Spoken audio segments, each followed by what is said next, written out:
Assalamualaikum warahmatullahi wabarakatuh.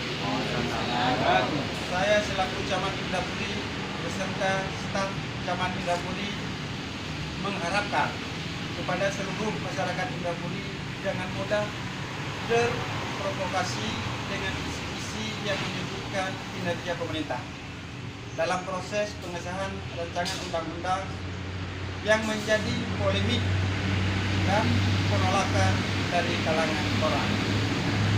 Saya himbau kepada seluruh masyarakat Indapuri agar dapat bersama-sama menjaga kondusivitas menjelang pelantikan presiden dan wakil presiden.